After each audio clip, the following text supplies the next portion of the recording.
याची अवकात नाही संविधान बनवायची. लोक याच्या ढोंगणाले फटाके लावून टाकत. ठीक आहे. उद्योगपती अडाणीचे तर त्याचे तर 10,34,000 करोड ह्या चोट्ट्यानं माफ केले आहे. म्हणजे उद्योगपत्याच्या बाजूचं सरकार आहे. तुम्ही आम्हाला मागून इलेक्ट्रॉल बॉन्डनं पैसे द्या, आम्ही तुमच्या बाजूचे निर्णय घेतो. या देशातला गोरगरीब कष्टकरी शेतकरी मेला तरी चालते, त्याच्या टाईवरचं बी लोणी खायला आम्ही तयार आहे. कारण लोक कंटाळले या मोदी सरकारने. इतक्या बदमाशपणा केल्या आहे, इतक्या गोरगरिबाची पिळवणूक या सरकारनं केली आहे. व्हिडिओ व्हायरल झाल्याच्या नंतर त्याच्या अगोदरच मी ठरवलं होतं का मी वयाच्या 35 नंतर राजकारणात जाईन असं ठरवलं होतं. ज्याच्यावर देवेंद्र फडणवीसचे वडील 3 वेळा, नितीन गडकरी स्वतः 3 वेळा निवडून आले. ती सीट माझ्यामुळेच पडली हे त्यालाही चांगल्या तऱ्हेनं माहीत आहे. ह्या देवेंद्र फडणवीस सरकारनं त्या पोराची संख्या 100वर आणली, त्याचा फंड कमी करून टाकला. 700 शेतकरी शहीद झाले. म्हणून मला सांगणं आहे का या शहीद शेतकऱ्याचा बदला घ्यायचा असेल तर त्याला त्याची जागा दाखवायलाच पाहिजे.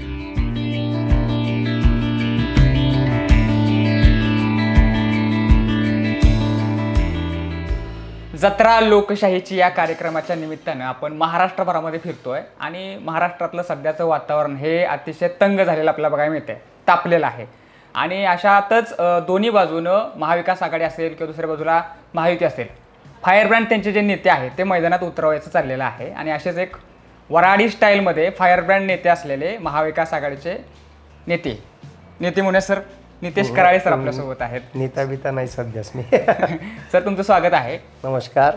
आता असं आहे की स्पर्धा परीक्षांचे तुम्ही अतिशय चांगले मार्गदर्शक होता, त्याच्यानंतर राजकारणामध्ये आलेला आहात आणि होता नाही आहेच स्पर्धा परीक्षेचा मार्गदर्शक आहे. ते काही जिथून आपल्याला ज्या गोष्टीनं मोठं केलं ती सोडणं योग्य नाही. आणि शिक्षक हा माझा पेशा आहे आणि याच्यानंतरही समाजाला जागृत करण्याचं काम माझं चालू राहील. मग सर राजकारणामध्ये काय वाटलं, काय इंटेन्शन राजकारणामध्ये पडावं, तरुणांनी आलं पाहिजे असं तुम्हाला वाटतं? नाही आताच राजकारणात नाही आलो मी कोरोनानंतर व्हायरल झालो.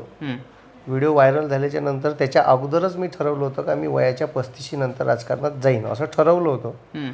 पण ते योगायोग आला, कोरोना आला, माझे व्हिडिओ व्हायरल झाले आणि अचानक पदवीधरचं इलेक्शन आलं. आणि त्याच वेळेस MPSCच्या ज्या राज्यसेवेची एक्झाम आहे ती 3 वेळा पोस्टपोन झाली होती. त्याच्यासाठी मग आंदोलन केलं आणि ते आंदोलन 2-3 लगातार पोलीस भरतीचे आंदोलन, त्या राज्यसेवा MPSC राज्यसेवा परीक्षेचे आंदोलन.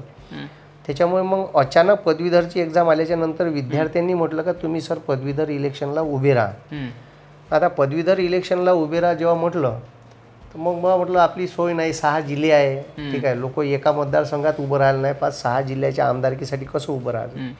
बरोबर सगळे आम्ही पाहतो. शेवटी संघटन हे ते साऱ्या गोष्टी लागत होत्या, पण पोरांनी मला जबरदस्तीनं उभं ठेवलं. मी राहिलो उभं आणि खूप चांगला एक अनुभव त्याच्यातून भेटला. आणि 52 वर्षाची सत्ता ज्या सीटवर RSSची म्हणा का BJPची म्हणा होती, ज्याच्यावर देवेंद्र फडणवीसचे वडील 3 वेळा, नितीन गडकरी स्वतः 3 वेळा निवडून आले, ती सीट माझ्यामुळेच पडली हे त्यालाही चांगल्या तऱ्हेनं माहीत आहे. आणि जिथं 33.5% वोटिंग पर्सेंटेज नेहमीच राहत होतं, त्याच्यावर चढत नव्हतं, ते डायरेक्ट मी बऱ्याचशा गोष्टी समजून सांगितल्या का पदवीधरचं इलेक्शन कशासाठी असते. तो आमदार पदवीधरांचे प्रश्न या राज्याच्या विधान परिषदेत मांडण्यासाठी असतो. आणि ते प्रिफरन्शियल वोटिंग कसं करायचं आणि त्याचं काउंटिंग कसं होते हे लई लोकांना माहीत नाही. आपलं जे काउंटिंग आहे हे साधं काउंटिंग आहे, ज्याला जास्त मतदान तो विजयी. पण तिथं तसं नव्हतं. तिथं प्रिफरन्शियल काउंटिंग कशाला म्हणते, सेकंड नंबरवाला सुद्धा जिंकून कसा येते हे मी समजून सांगितलं. त्याच्यानंतर बऱ्याचशा न्यूज चॅनलनं माझे व्हिडिओ रेकॉर्ड करून नेले, मग ते त्याच्या चॅनलवर दाखवले प्रिफरन्शियल काउंटिंग कसं म्हणते. त्याच्यामुळे जो यूथ त्या पदवीधरमध्ये बाहेर राहत होता मतदानापासून, तो जातच नव्हता बूथवर. तो 5 वाजेपर्यंतची लाईन होती, मतदानाची डेडलाईन होती, ती डायरेक्ट 6 वाजेपर्यंत बूथ चालू होते आणि 66.5% वोटिंग झालं. तर इथून 4 वर्षाच्या अगोदरच मी जवळपास राजकारणात आलो. आणि आता हे माझं चालू होतं. मी विधानसभेची तयारी माझी जोराशोरावर चालू आहे. मी गावागावात बूथ लेवलवर तयारी करून राहिलो. आता हे लोकसभाचं इलेक्शन मी 2 वर्षापासून पाहून राहिलो का बऱ्याचशा काँग्रेसच्या लोकांना असं वाटत होतं किंवा राष्ट्रवादीच्या लोकांना असं वाटत होतं का मोदीचं वातावरण बदलणार नाही. ठीक आहे, आणि हे मोदीचं वातावरण बदलणार नाही हे त्याला माहीत होतं, पण मला माहीत होतं का हे मोदीच्या विरोधात वातावरण जाणार आहे. कारण मी त्या परिस्थितीतून, मी शेतकऱ्याचा पोरगा आहे, शेतकऱ्यावर का बितून राहिली, त्याच्या मालाला भाव नाही भेटून राहिले, बेरोजगार पोटे लंगलंग हिंडून राहिले, हे सगळं मी अनुभवलं. आणि मला माहीत होतं 1,00,000% या ठीक आहे यावर्षी मोदीच्या ऑपोजिट लाट राहील. म्हणून मी खासदारकीच्या सीटसाठी प्रयत्न केले आता. आणि ती आमच्या वर्धेची सीट ही काँग्रेसलाच जात होती, काँग्रेसचाच बालेकिल्ला होती. आणि त्याच्यामुळे मग मी ती काँग्रेससाठी भेटली पाहिजे सीट, म्हणजे काँग्रेसलाच राहिली पाहिजे. आणि कोणीच दावेदारी केली नाही, कोणत्याच आमदार खासदारानं वर्धेच्या दावेदारी केली नाही तिथं त्या सीटवर. म्हणजे त्याची नावाची लिस्ट पाहन का नाही 10-11 जणांची, त्याच्यात एकही आमदार नाही आहे. त्याने एक तर इच्छा पहिले व्यक्त करायला लागत होती, हे वेळ नसती आली त्याच्यावर. आता राष्ट्रवादीचं चिन्ह घ्यायचे, लोकांपर्यंत चिन्ह पोहोचायचा खूप मोठा प्रश्न आहे. तुतारी चिन्ह पोहोचवणं म्हणजे साधं काम नाही आहे, नवीन चिन्ह आहे. आणि लोकांना पंजा म्हटलं का फटकन समजून जाते. हे आता जे हे सगळं खेळंडोबा केला, या पहिलेच नसता होऊ दिला, त्या सीटवर काँग्रेसनंच दावा ठोकला असता, ती सीट गेलीच नसती. तर मग म्हणून मी काँग्रेसकडून बरेचसे प्रयत्न केले. पण ते मग मी वरिष्ठापर्यंत गेलो. मग त्यांनी सांगितलं का शेअरिंगमध्ये ती पवारसाहेबांना गेली आहे. मग मी तिकडून प्रयत्न केले. आणि मला माहीत होतं का इतर कोणत्याही कॅन्डिडेटपेक्षा मी गावागावात पोचलो आहे. माझा काही जास्त प्रचार करायचं काम नाही. आणि तो गावागावात मी पोचल्यामुळे सगळेच लोक जवळपास व्हिडिओ बघतात. म्हणजे एक असं गाव नसेल का जिथं माझा व्हिडिओ बघत नाही. कारण कुठेही गेलो महाराष्ट्रभरात, तर मतदारसंघात तर गेलोच होतो.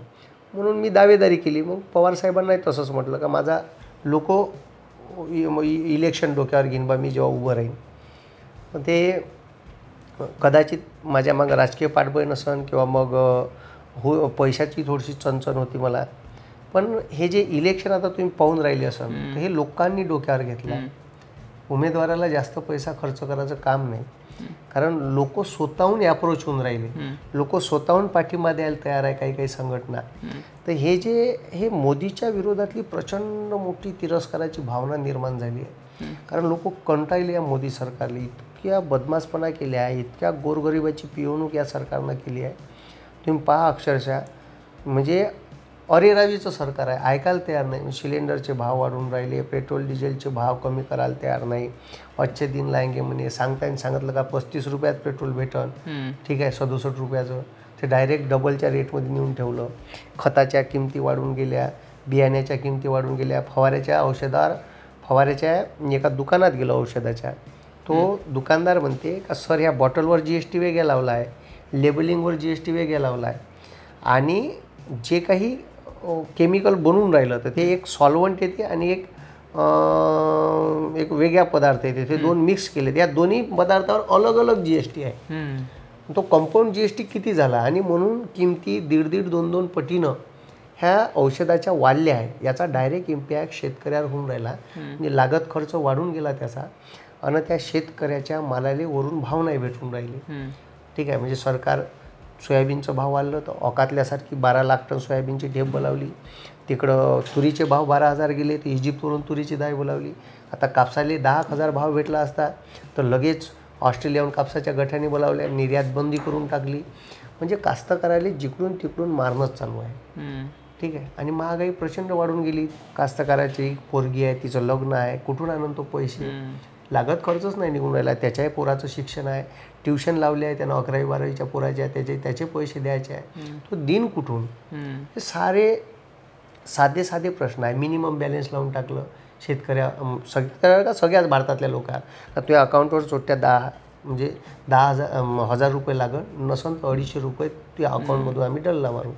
ATMमधून 5व्या पैसे काढले, 6व्यांदा काढले तर 30 रुपये ट्रान्झॅक्शन मारते ना. हे 14च्या अगोदर नव्हतं हे. म्हणजे कुठून कुठून पैसे वखरून राहिले हे सरकार. आणि सामान्य माणसाचाच खिसा कापून राहिले. उद्योगपती अडाणीचे तर त्याचे तर 10,34,000 करोड ह्या चोट्यानं माफ केले आहे. म्हणजे उद्योगपत्याच्या बाजूचंच सरकार आहे. तुम्ही आम्हाला मागून इलेक्ट्रॉल बॉन्डनं पैसे द्या, आम्ही तुमच्या बाजूचे निर्णय घेतो. या देशातला गोरगरीब कष्टकरी शेतकरी मेला तरी चालते, त्याच्या टाईवरचं बी लोणी खायला आम्ही तयार आहे. आणि टाईवरचं लोणी खाऊनच राहिले. कपनवर GST लावलं या सरकारनं. मेल्यानंतर बी या माणसाले सोडलं नाही आहे या सरकारनं. इतकं मगरूट सरकार आहे. त्या कपलवर GST. बरं, आपल्या घरी आपण अन्नधान्य आणतो, 30 किलोचे कट्टे आणतो, HMT तांदूळ, 30 किलोच्या तुरीच्या डाळीचा कट्टा, ह्या मध्यमवर्गीय माणूस आणते. आणि आपली माय त्या निळ्या रंगाच्या ड्रामात मस्त धान्य भरून ठेवते निसपूस करून. आता 30 किलोचा कट्टा हा मध्यमवर्गीय माणूस घेते, हे मोदीले माहीत आहे, त्याच्यावर बी पट्ट्यानं 5% GST लावलं. म्हणजे सर्वसामान्याला यानं कुठंच नाही ठेवलं. म्हणजे जिथून तिथून पैसे काढतात. त्याच्यात पुन्हा या सरकारनं महाज्योती म्हणजे OBCसाठी महाज्योती, ठीक आहे. त्याच्यानंतर टार्टी बार्टी ह्या वेगवेगळ्या SC ST OBCसाठी संस्था आहेत. आता फॉरेनमध्ये महाज्योतीच्या स्कॉलरशिपवर 500 पोरं जात होते. ह्या देवेंद्र फडणवीस सरकारनं त्या पोराची संख्या 100वर आणली, त्याचा फंड कमी करून टाकला. म्हणजे हे OBCच्या पोरानं हे बी लक्षात घेणं गरजेचं आहे का आपल्याला जो स्कॉलरशिप देत होते तो फंडसुद्धा कमी केला आहे. OBC SC ST हे जे बहुजन पोरं आहे, म्हणजे अनेक मुद्दे आहेत. म्हणजे प्रत्येक गोष्टीवर मोदीनं म्हणजे 1 वर्ष शेतकऱ्यांना आंदोलन केलं ना. कायच्यासाठी का हे 3 कृषी बदमाश कायदे बंद केले पाहिजे. भारतीय राज्यघटनेचा भाग 4 त्याच्यात मार्गदर्शक तत्त्वे आहे. त्याला म्हणते directive principle of state policy. म्हणजे सरकारनं कसं वागायला पाहिजे आणि लोकांच्या कल्याणाचे आणि हिताचे कायदे कसे करायला पाहिजे हे डायरेक्ट राज्यघटनेच्या त्या 4थ्या भागात दिलं आहे. तर ह्या पुरा त्याचा सत्यानाश करून राहिला. हे उपद्व्यापी कायदे करून राहिलं. म्हणजे लोकांच्या उरावर बसायचे. शेतकरी म्हणून राहिले का आम्हाला हे कायदे अन्यायकारक आहेत, हे रद्द करा. ऐकायला तयार नाही. वर्षभर आंदोलन केलं, 700 शेतकरी शहीद झाले. म्हणून मला सांगणं आहे का या शहीद शेतकऱ्याचा बदला घ्यायचा असेल तर त्याला त्याची जागा दाखवायलाच पाहिजे. 700 शेतकरी शहीद झाले ना जी. वर्षभर आंदोलन केलं, पाण्याचे फवारे, थंडीत उन्हात, म्हाताऱ्या बुडग्या त्याला आतंकवादी म्हणे, काही खलिस्तानी म्हणे, नक्षलवादी म्हणे, काय नाव नाही दिले. त्याला मारलं का, झोललं का, बॅरिगेटिंग लावल्या. आता इलेक्शनच्या अगोदर पुन्हा हमीभावासाठी आंदोलन झालं, रबराच्या गोळ्या मारल्या. एका पोराला इथं गोळी लागली, 21 वर्षाच्या, मेला तो पोरगा, ठीक आहे. त्याच्यानंतर छर्रे मारले, छर्रे. एका शेतकऱ्याच्या पाठीवर पूर्ण छर्रे आहे. माझ्यापाशी व्हिडिओ आहे, त्याचे पूर्ण व्हिडिओ आहे, मी डाउनलोड करून ठेवले आहे. तर असं जर बदमाश सरकार आणि वरून म्हणते का दिल्ली में क्यों आ रहे किसान, पाकिस्तानात जाणार आहे का लाहोरमध्ये जाणार आहे. ह्या देशाचं सरकार जिथं बसून आहे तिथं येईन ना. तुम्ही सत्तेत आहे, तुम्हाला प्रश्न विचाराल का आम्हाला हमी भाव द्या. पण का मागून राहिला तो, त्याच्या हक्काचे भाव मागून राहिला. बरोबर. तुम्ही सांगता मार स्वामीनाथन आयोग. स्वामीनाथन आयोगाले भारतरत्न दिल्यानं शेतकऱ्याच्या समस्या सुटणार नाही. स्वामीनाथनले मान सन्मान तेव्हाच भेटन का जेव्हा हे या भारतातल्या शेतकऱ्याच्यासाठी स्वामीनाथन आयोगाच्या शिफारशी लागू करत, तेव्हा त्याचा सन्मान आहे स्वामीनाथनचा, हरित क्रांतीचे जनक. सर, आता असं आहे की तुम्ही स्पर्धा परीक्षांना मार्गदर्शन करताय, अजूनही करताय. तर असं आहे की बेरोजगारीची जी समस्या आहे ती तुमच्यापर्यंत जास्त अधिक ठळकपणे पोहोचलेली असेल, कारण तरुण तुमच्यापर्यंत जास्त कनेक्टेड आहे. तुम्हाला ग्राउंडवर फिरताना किंवा अनेक ठिकाणी मार्गदर्शनाला जाताना काय दिसतंय की बेरोजगारीची समस्या नेमकी काय आहे, कशी दिसते समस्या? 2017 पासून श्रम ब्युरो ऑफ इंडिया नावाची एक संस्था आहे भारत सरकारची. त्या मोदीनं भारतात बेरोजगारच दिसले नाही पाहिजे, आकडेवारीच दिसली नाही पाहिजे लोकांना, यासाठी आकडेवारी दाखवणं बंद केली. या देशात बेरोजगार पोरं किती आहेत.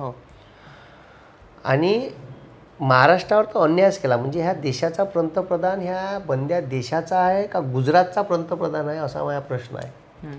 म्हणजे या महाराष्ट्रातला मोठा सेमीकंडक्टरचा प्लॅन्ट 1,56,000 करोड रुपयाची जवळपास गुंतवणूक होती. मला वाटते जवळपास 10 लाख पोरायला रोजगार भेटले असते. तो पूर्णच्या पूर्ण प्लॅन्ट गुजरातला नेला. असे किती नेले म्हणजे त्याची लिस्टच आहे पुरी. म्हणजे हे जे तिघाडी सरकार आहे, ह्या सरकारले फक्त त्या बाहुल्याचे खेळणे असते ना तसं बनवून ठेवलं आहे. तुम्ही चूप बसा आणि कोणत्याही बाहेरच्या देशातली इन्व्हेस्टमेंट आहे ना ती महाराष्ट्रात येते. काहून तर महाराष्ट्र हे अग्रेसर राज्य आहे. आपण एकही देशाला पंतप्रधान नाही दिला आजपर्यंत, पण आपण सर्वांगीण विकास केला आहे. नुसते सिमेंटचे रस्ते बांधल्याने विकास नाही होत. सर्वांगीण म्हणजे पुरायले नोकऱ्या, ठीक आहे, इकडं चांगले रस्ते, मूलभूत सुविधा आरोग्याच्या, पिण्याच्या पाण्याच्या, ड्रेनेज पाईपलाईनच्या, चांगले स्वच्छ शहरं, ठीक आहे, ह्या हा सगळ्या याले सर्वांगीण विकास म्हणते. बरोबर. ठीक आहे. बेरोजगार पोरायच्या हाताले कामं, हे सस्टेनेबल पाहिजे ना. चारही बाजूनं विकास, याले विकास म्हणते. नुसते सिमेंटचे रस्ते बांधल्यानं, ठीक आहे, आणि पुलं बांधल्यानं, उड्डाणपुलं बांधल्यानं विकास होत नाही. त्यानं लोकांच्या आयुष्यात काय बदल होऊन राहिला. जर आता मला सांगा, किती काही चांगले रस्ते बांधले पण तुम्ही लोकांच्या उत्पन्नात वाढ केली नाही तर तो गाडीच घेणार नाही.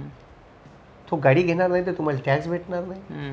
तुम्ही टोल लावला त्याचे पैसे भेटणार नाही. तर त्याला सोर्स ऑफ इन्कम आणि इकॉनॉमी वाढवायचं साधं आणि सोपं. हे जे म्हणते ना 5 ट्रिलियन इकॉनॉमी करून, काहून या चोट्याची इकॉनॉमी वाढून नाही राहिली. हे यायनं जे घोषणा केल्या याचं कारण आहे इकॉनॉमीचं साधं फंडामेंटल रूल आहे. गरिबाईच्या हातात पैसा होता. गरिबाच्या का वाटा म्हणते का इकॉनॉमी नाही. त्याला काम दे. तुम्ही जर त्याला काम दिलं, ह्या पैसा गरिबाच्या हातात जाईल. त्या गरिबाच्या हातात पैसा आला का तो बाजारात जात असतो. बाजारात गेला का मग पोरायले कपडे, बायकोले साडी, ठीक आहे, पैसे उरले तर मग एखादी 2 व्हीलर. का वाढली? वस्तूची डिमांड वाढते. वस्तूची डिमांड वाढली का तिकडं कंपन्याचं प्रोडक्शन वाढते. इनडायरेक्ट टॅक्सेशन सुद्धा वाढतं. हा, मग टॅक्स सगळं झालं त्याच्यात. मग हे चेन आहे ना अशी. बरोबर आहे. बरोबर.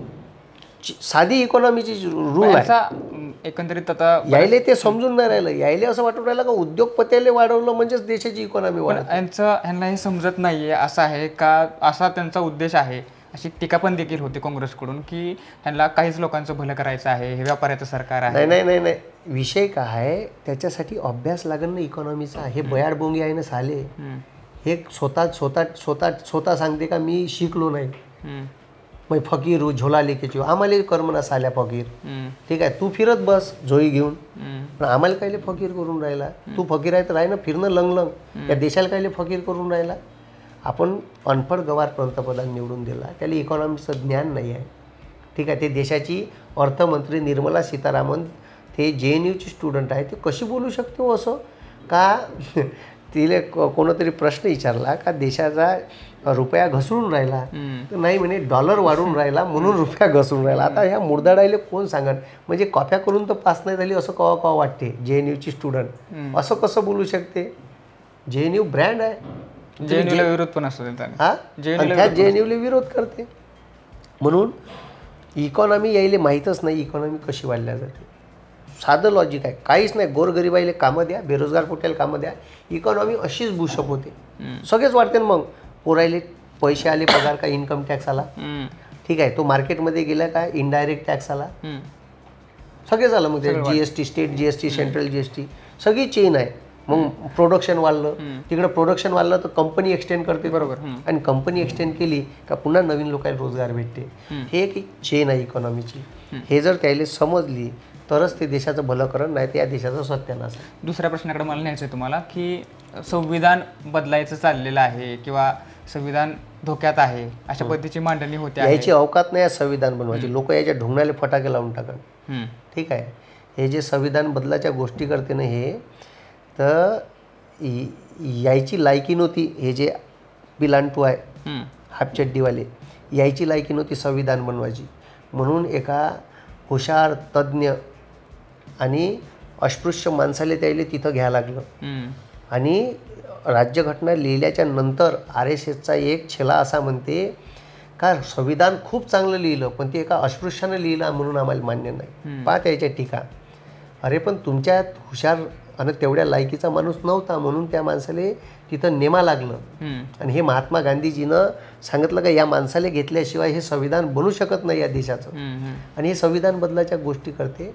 It is impossible. या देशात लोकशाही आहे आणि जेव्हा जेव्हा या देशाच्या संविधानावर वेळ येईन तेव्हा ठीक आहे यायले पॅन्टात परसाकडं करणं सुधारणार नाही. कारण या देशात कोणताच असा ग्रंथ नाही जो तुमच्यावर अन्याय झाल्यावर तुम्हाला न्याय देऊ शकते. तो भारताचं संविधानच आहे. म्हणून यानं किती काही मोठ्या गोष्टी केल्या संविधान बदलवायच्या तर लोक ऐकणार नाही, लोक रस्त्यावर उतर. आता असं आहे की शेतकऱ्याच्या समस्याबद्दल तुम्ही बोलला, महागाईबद्दल बोलला, बेरोजगारीबद्दल बोलला. आता एकंदरीत राजकारणाबद्दल जर आता आपण बोललो, समजा सध्याच्या घडीला ते म्हणतात की आपण 400 पार जाणार, ही जी त्यांची घोषणा आहे, ही घोषणा काय वाटते तुम्हाला? हवेत मारलेला बाण आहे की खरंच काहीतरी लॉजिक आहे याचं? ह्याला लोक काहीच लॉजिक नाही, काहीच लॉजिक नाही, काहीच तथ्य नाही. फक्त ईव्हीएमचा जर गेम सोडला, ठीक आहे, यायनं जर काही काड्या केल्या नाही, पूर्ण वातावरण पूर्ण भारतात विरोधात आहे. तुम्हाला काय वाटतं ईव्हीएम? आणि तुम्ही कलेक्टिव्ह मतदान घ्या. शिवसेना, बीजेपी, शिवसेना, राष्ट्रवादी, काँग्रेस याचं कलेक्टिव्ह मतदान जर पाहिलं मागच्या इलेक्शनमध्ये, हे बीजेपीपेक्षा कधी चांगलं आहे. आता तो विरोधात लाट आहे, अक्षरशः विरोधात लाट आहे. लोक LED टीव्ही बीजेपीच्या फोडून राहिले, गोटे मारून बॅनर फाडून राहिले. एवढी चीड आहे लोकांवर. लोक गावातून वापस पाठवून राहिले. लोक बीजेपीच्या गाड्या पाठवल्या मोदीच्या सभेले आणि फॉर्म भराच्या रॅलीले. आमच्या जिल्ह्यातली गोष्ट सांगून राहिलो, अक्षरशः बीजेपीचे लोक बीजेपीच्या गाडीत बसायला तयार नाही आहे. एवढी चीड आहे. तुम्ही फिरून राहिले ना, तुम्हाला माहीत असं लोक किती म्हणजे अक्षरशः शिवा देऊन राहिले. काही शिवा तर त्या व्हिडिओ दाखवता येत नाही, इतके घाणेरडे बोलते लोक. ईव्हीएम बद्दल काय वाटतं कराडे सरांना? कोणतीही इलेक्ट्रॉनिक मशीन हॅक करता येते. म्हणून जपानसारखा टेक्नॉलॉजीनं पुढं गेलेला देश, अमेरिका, फ्रान्स, जर्मनी अशा कोणत्याच नावाजलेल्या देशात EVMवर मतदान घेत नाही. त्याचं कारणच हे आहे की ती कधीही केव्हाही हॅक करता येते. म्हणून या देशाचे संपूर्ण लोक डिमांड करून राहिले, या देशातले 23-24 पक्ष डिमांड करून राहिले का तुम्ही बॅलेट पेपरवर मतदान घ्या. भला हे काँग्रेसनं आणलं EVM, पण त्याचा उद्देश होता का इलेक्शनमधली जे मतमोजण्याची प्रक्रिया आहे ती सोपी व्हावी, पर्यावरणाचं रक्षण व्हावं, ते कागद जे लागत होते ते झाडापासून बनते बा. पण यायनं त्याच्यात कारभार केला का केला यायले माहीत. कारण लोकांचा निवडणूक प्रक्रियेचा विश्वास उडला नाही पाहिजे, तो कायम राहिला पाहिजे. मग लोक म्हणून राहिले का तुम्ही बॅलेटवर घ्या. फक्त का होईन जी काहीच नाही होत. फक्त इलेक्शनचा रिझल्ट दुपारी 3 वाजेपर्यंत लागायचा, तो दुसऱ्या दिवशी दुपारी 2-3 वाजेपर्यंत लागत. पहिले घेतच होतो ना आपण काउंटिंग. तुम्हाला असं वाटतंय का की म्हणजे हुकुमशाही आली आहे देशात आणि प्रत्येक ठिकाणी म्हणजे अगदी ग्रामपंचायतीचं इलेक्शन आहे, स्थानिक स्वराज्य संस्थांचं इलेक्शन आहे, तिथं मोदींचा चेहरा केला जातोय. आम्ही आता बऱ्याच भागात फिरलो तर भंडारा गोंदिया असेल, गडचिरोली असेल, लोकांचा भाजपच्या नेत्यांच्यावरती रोष आहे, जे खासदार उमेदवार आहेत. मात्र मोदी पाहिजेत अशी त्यांची मांडणी आहे. आता ही जी त्यांची मांडणी आहे ह्याच्यातून कुठंतरी आपण अध्यक्षीय लोकशाहीच्या दिशेने चाललोय का, असं काही दिसतंय का तुम्हाला? हुकुमशाही तर सध्या त्यानं आणली आहे. म्हणजे त्याचं जे रूल आहे ते काय करतात, ते क्रॉस व्हेरीफाय करतात लोकांना. तुम्ही आता पहा, जिल्हा परिषद, पंचायत समिती, नगरपालिका, महानगरपालिकेचे 2.5 वर्ष झाले इलेक्शन नाही झाले. हे चेक करून राहिले. जर इलेक्शन घेतलं नाही तर लोकांचा रोष किती येते. ठीक आहे. आणि खरंच रोष येऊन राहिला का? 2.5 वर्ष झाली एकही ग्रामपंचायत, पंचायत समिती, नगरपालिका, महानगरपालिकेचं इलेक्शन झालं पाहिजे याच्यासाठी आंदोलन नाही झालं. हो, पाहिले पाहिजे होतं. लोकसभेचं असं इलेक्शन नाही घेतलं. जन आंदोलनाला घाबरतात काय? जन आंदोलन एकूणच मुडीत निघाल्यासारखं वाटतंय का? नाही, लोक घाबरते म्हणजे विषय असा आहे, ED CBIच्या संस्थाचा सर्रास वापर करत आहे सरकार आपल्या हस्तक संस्था म्हणून. आणि कोणताही नेता बोलला, काँग्रेसचा आणि राष्ट्रवादीचा, आणि त्यानं गल्लोरी खाल्लेच आहे, त्याला माहीत आहे आपण खाल्लेलं आहे, आपण बोललो का निघते. ठीक आहे, 1-2च नेते सोडले तर, म्हणून ते डायरेक्ट बोलायला भीते. आणि जे जिल्हा परिषद पंचायत समितीचे सदस्य आहे हे त्याच्यावर डिपेंड आहे. ते म्हणून ते पूर्व दिशा, आमचा आमदार म्हणून ते पूर्व दिशा, आमचा खासदार म्हणून ते पूर्व दिशा. त्याच्यामुळे ते चिपटक नाही करून राहिले. त्याला भीती आहे का उद्या जर CBIची धाड आली, EDची धाड आली तर करायचं का? बरोबर. कोणीच नाही, फडफडच नाही करून राहिलं. आणि उद्या जर ही इलेक्शन झाल्याच्या नंतर इलेक्शनच नाही घेतलं असं वाटतंय तुम्हाला? हो, कारण कसं आहे, राज्यघटनेत एक प्रोव्हिजन आहे, राष्ट्रीय आणीबाणी, नॅशनल इमर्जन्सी. इमर्जन्सीचे कारणं दिली आहे, पण ह्या एवढा बदमाश आहे का ह्या इमर्जन्सीसाठी कारणं बी तयार करू शकते. समजलं का? आणि इमर्जन्सी अनलिमिटेड कायासाठी लागू केली जाऊ शकते.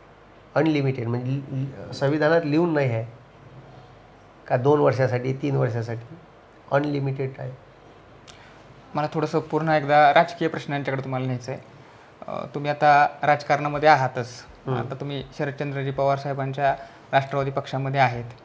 खासदारकीसाठी तुम्ही इच्छुक होता, मात्र तुम्ही थोडं बॅकफुटला गेला आणि त्याच्यानंतर आता ठरवलं की विधानसभेला लढायचं असं ठरतंय तुमचं. एकंदरीतच तुम्हाला तुमची काय महत्त्वाकांक्षा आहे अल्टिमेटली, की मला हे व्हायचं आहे आणि यातून मला हे करायचं आहे?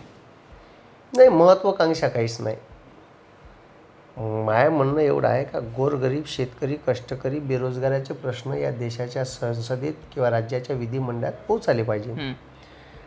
मी आंदोलन केल्यावर होते का, एक प्रश्न निकाल लागते, वरून पोलिसाचे ढुंगणार फटके खा लागते आणि पोलीस केस बी उरावर घ्या लागते, ते वेगळ्या, आणि निकाली लागते एकच प्रश्न.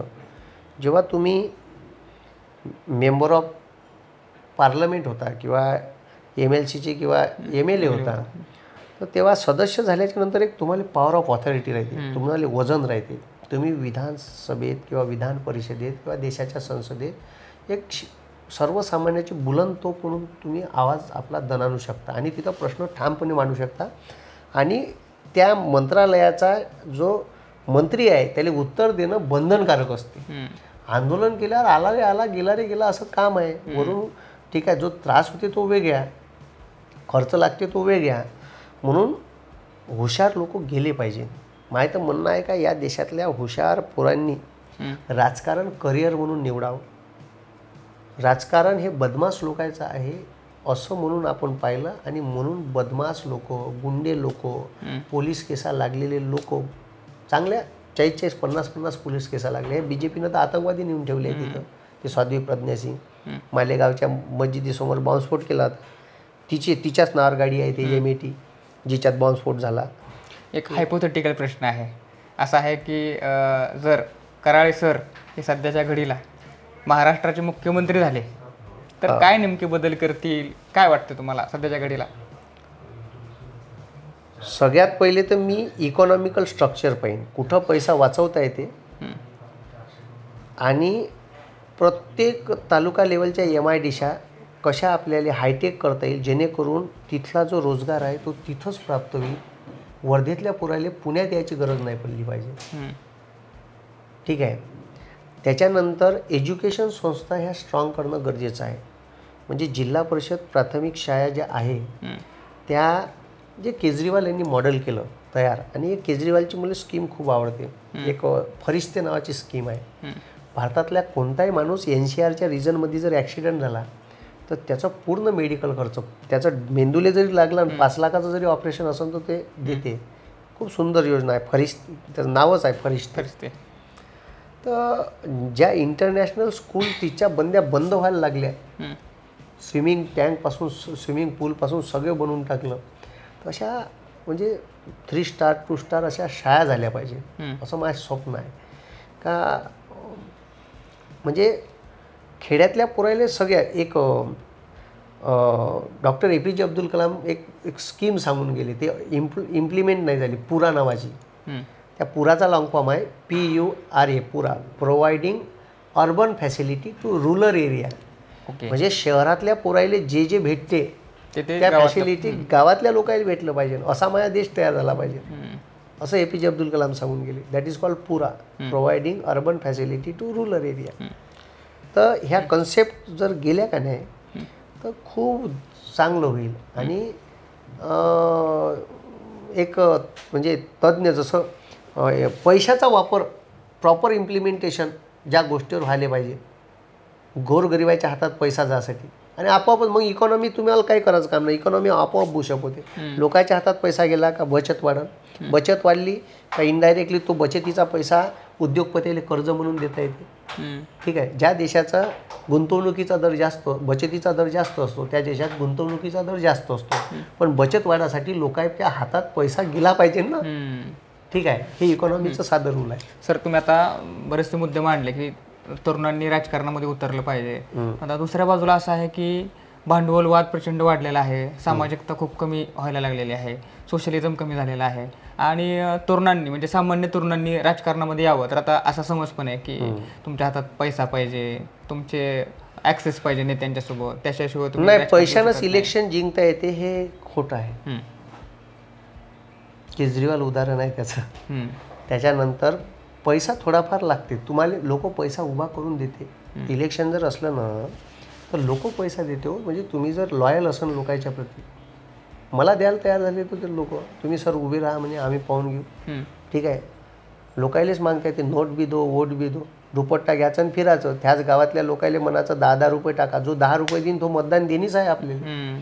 तर ते तशा पद्धतीनं इलेक्शन लढा लागते. लोकांसाठी तुम्ही काम केले तर लोक तुम्हाला फंडिंग बी देतात आणि त्याला माहीत आहे ह्यासमोर आपल्यासाठी काम करणार आहे. तर म्हणून पैशाचा विषय येते. जसं लोकसभा आहे तो खूप प्रचंड पैसा लागतोच, गाड्या आहे, घोड्या आहे, 10-12 करोड रुपये. तर लोक तेवढे बी उभे करून देऊ शकते. किंवा वातावरण जर बदललं, आमच्या इथं वर्धेला सागर मेघे उभे होते 14ने, बमाड पैसेवाले, हॉस्पिटल अमकं ढमकं, नागपुरात, वर्धेत, ठीक आहे, मोठं प्रस्थ आहे. आणि काँग्रेसकडून उभे होते, मोदीची लाट होती. डमी कॅन्डिडेट म्हणून रामदासजी तडसले उभं ठेवलं. डमी कॅन्डिडेट, डमी कॅन्डिडेट न प्रचार करता, न घराच्या बाहेर पडता मोदीच्या लाटेत निवडून आला. अमाप पैसा खर्च केला सागर मेघेने, नाही निवडून आले. म्हणजे तुम्ही पैसाच ओतल्यावर इलेक्शन जिंकून येता, हे खोटं आहे. तर आता असं आहे की वंचितच्या भूमिकेकडे जातो जरा. आता वंचितची जे काय मागं इलेक्शन लढलं होतं 2019 साली, त्याच्यातून जवळपास 8 जागांवर इम्पॅक्ट पडला होता त्यावेळेच्या आघाडीला. सध्याच्या घडीला वंचितची भूमिका ही म्हणजे महाविकास आघाडीसोबत येणार होतं, पण ते झालं नाही, असं देखील झालं. आता असं आहे की जी वंचितची भूमिका आहे ती काय दिसते तुम्हाला, की वंचित नेमकं कशा पद्धतीची? माझ्या मतानं तर वंचितनं महाविकास आघाडीसोबत जायला पाहिजे होतं. कसं असते राजकारणात, एक तडजोड करावं लागते, एकदम ताणून नाही ठेवता येत. तुम्ही पाहिलं असं इतिहास पहा, डॉक्टर बाबासाहेब आंबेडकरांनी सुद्धा तडजोड केली होती गांधीजीसोबत. गांधीजी आंदोलनाला बसले होते, ठीक आहे. तर ते जातीय निवाडा हा विषय होता. जे अनुसूचित जातीला तेव्हा इंग्रजांनी राखीव मतदारसंघ दिले होते, त्याच्यावर गांधीजी पुणे करार. तर डॉक्टर बाबासाहेब आंबेडकरांनी माघार घेतली. तडजोड करावं लागते ना राजनीतीमध्ये, काही गोष्टीसाठी तडजोड करावं लागते. तुम्ही एकदमच ताणून धरा, ठीक आहे. तुम्हाला 6 सीट द्यायला तयार झाले, तुम्ही घ्यायला पाहिजे होत्या, ठीक आहे. माझं सांगणं योग्य नाही, पण त्याला समजायला पाहिजे, ठीक आहे. आणि तुम्ही सत्तेत जर आले, तुम्हाला एखादं मंत्रिपद भेटू शकते. तुम्ही सत्तेत राहून अनेक लोकांना न्याय देऊ शकता, बाहेर राहून नाही देऊ शकत ना, आहे का नाही. आता इंडिव्हिज्युअल राहिल्यावर शेवटी काय आहे का, मताचं डिवायडेशन आहे. आणि इनडायरेक्टली फायदा कोणाला आहे, BJPला आहे, जो संविधान बदलवतो म्हणते. आणि ज्याचे वंशज या संविधानाचे निर्माते आहेत, त्याच्यात ते घालून राहिले. आणि तुम्ही फुटून, जसं आता मी पाहणं, आता मी लोकसभेचा कॅन्डिडेट होतो, मी जर वापस आलो असतो तर मी फॉर्म भरला असता. मी सारासार विचार केला का, म्हटलं साला आपण मोदीच्या विरोधात एवढं बोलतो, यानं या देशाचा सत्यानाश केला, बेरोजगार पोट्याचे रोजगार घेतले, ते अग्निवीरसारखी बदमाश योजना आणली, शेतकऱ्यावर अन्याय अत्याचार करून राहिला, त्याच्या मालाला भाव नाही भेटून राहिले, ठीक आहे. सगळ्या सत्यानाश मी माझ्या डोळ्यानं पाहून राहिलो. एवढं मोदीच्या विरोधात बोलतो आणि आपण जर उभं राहिलो, आपण 2.5-3 लाख मतं खाऊ आणि काँग्रेसची किंवा महाविकास आघाडीचीच एक इंडिया आघाडीची सीट पाडू आणि इनडायरेक्टली एक सीट कोणाची वाढवून देऊ, मोदीची वाढवून देऊ. ह्या सगळ्या मी अभ्यास केला आणि पहिले, आणि पैशाचा चुराटावरून म्हटलं हे एवढा सगळ्या तमाशा. आता देशावर परिस्थिती आहे, नित्या आता माघार घे, आपण पुढं माघार नाही घ्यायची विधानसभेच्या वेळेस. पण आता देशावर परिस्थिती आहे, आपण जर आता चुकीचं पाऊल घेतलं, आपण जर एक मोदीची सीट जिंकून दिली, तर आपणच या देशाचा सत्यानाश करायसाठी जबाबदार राहू, एक सीट देऊ. म्हणून मी माघार घेतली. सर, आता ह्याच प्रश्नाला धरून खरं तर मला विचारायचं आहे तुम्हाला, की मतविभागणीवर तुम्ही बोलला. आता खरंच ग्राउंडवरती परिस्थिती अंडरकरंट तुम्ही सांगताय त्यानुसार महागाई, बेरोजगारीच्यामुळं मोदी सरकारच्या विरोध आहे असं तुमचं म्हणणं आहे. दुसऱ्या बाजूला असं आहे की मतविभागणी आणि जिंकायसाठी लागतात मतं 40%, 30-40%. तर ते मतविभागणी होईल बऱ्याच ठिकाणी, जसं की माड्यातले उमेदवार 2-3 उमेदवार, इकडं अमरावतीमध्ये 2-3 उमेदवार, हे जे मतविभागणी होते ह्याचे हे जे टॅक्टिक्स, कदाचित त्याच्यामागं BJP असेल किंवा नसेल, पण हे जे टॅक्टिक्स होते त्याचा कुठंतरी महाविकास आघाडीला तोटा होईल का असं दिसतंय का? नाही, लोकांना आता समजून आलं, ठीक आहे. वंचितला मतदान करणे म्हणजे डिवायडेशन आहे. आणि बरेचसे म्हणजे शेड्यूल कास्टचे जे लोक आहे, तर त्यांना ते तो जो वोटर आहे तो थोडासा जागृत वोटर आहे, त्याला लगेच लक्षात येते. काही ठिकाणी होईल ना, 1-2 सीटला, 2-3 सीटला होऊ शकते घाटा. पण मात्र मला असं वाटते का 25 ते 30 सीटाच्या दरम्यान महाविकास आघाडीच्या महाराष्ट्र सीटा यायला पाहिजे. जास्त बी होऊ शकते, जास्त पण होऊ शकते. तुमच्या कॅल्क्युलेशननुसार 25च्या वरती सीटा महाविकास आघाडीच्या येतील, यायले पाहिजे. ओके. एकंदरीत देशात काय वाटते, काय होऊ शकतं देशात? BJP 220-230 250 पर्यंत राहील. मोदी पंतप्रधान आणि बनतील. तेवढ्याच याच्यात इंडिया अलायन्स राहील. म्हणजे बस त्रिशंकू होईल. 20-30 सीटाचा फरक. त्रिशंकू होईल. त्रिशंकू नाही होणार. तिसरं कोण आहे? तिसरं कोण? म्हणजे भाजपला कुणाची तरी मदत घ्यावी लागेल आणि सरकार होईल असं वाटतंय. हो, त्याला घ्यावं लागेल किंवा इंडिया अलायन्सला घ्यावे लागेल. मोदी पंतप्रधान होणार नाहीत. नाही, ते सांगता येत नाही. म्हणजे होईन आट्याकाट्यावरच. 10, 15, 20 जगाचा तो खेळ राहील, तो स्पॅन राहील. ठीक आहे. आणि त्याच्यात ममता बॅनर्जी इंडिव्हिज्युअल लढत आहे आणि तिचा खूप मोठा वोट आहे. तिनं मोदीच्या लाटेत 43 पैकी 37 सीटा आणल्या होत्या. तर तसं जर तिनं आणलं आणि तिनं जर मग यायच्या समजा मोदीच्या समजा 240 सीटा आल्या आणि यायच्या 220 आल्या आणि तिच्यापाशी ती काय 40 सीटा आहे, तर ते इनडायरेक्टली इकडून जाईल ना, इंडिया अलायन्सकडून येईन. कारण त्याच्यासोबत त्याचं पटत नाही. इंडिया आघाडीचं कोण पंतप्रधान झालं पाहिजे असं वाटतंय तुम्हाला? कोण चेहरा दिसतोय? शरद पवार साहेबांचं पण नाव येतं. आता त्यांचं वय झालं असलं तरी शरद पवार कोणी पंतप्रधान हो, ठीक आहे. आता देशावर अशी वेळ आहे का यायच्या तावडीतून बाहेर पडा. ते देशाचा पंतप्रधान कोण होईल हे नंतर बघू आपण. बरेचसे लायबल कॅन्डिडेट आहे. आता शेवटच्या टप्प्यावर आहे आपण. आणि या बयाडापेक्षा तर कवाय चांगला आहे. राहुल गांधीले बनवा किंवा अजून कोणाले बनवा किंवा केजरीवालले बनवा किंवा पवार साहेबाला बनवा, लायबल कॅन्डिडेट भरपूर आहे. शेवटच्या टप्प्यावर आहे आपण. आता काही नेत्यांची मी नावं घेईन, त्याच्यानंतर तुम्हाला जे काय वाटतं ते एका वाक्यात सांगायचं त्याच्याबद्दलचं. नरेंद्र मोदी एकदम बकवास पंतप्रधान भेटला या देशाला. देवेंद्र फडणवीस तर पुऱ्या बेरोजगार पुट्ट्याचा सत्यानाश करायला मागं लागला आहे. उद्धव ठाकरे माणूस म्हणून चांगले आहे.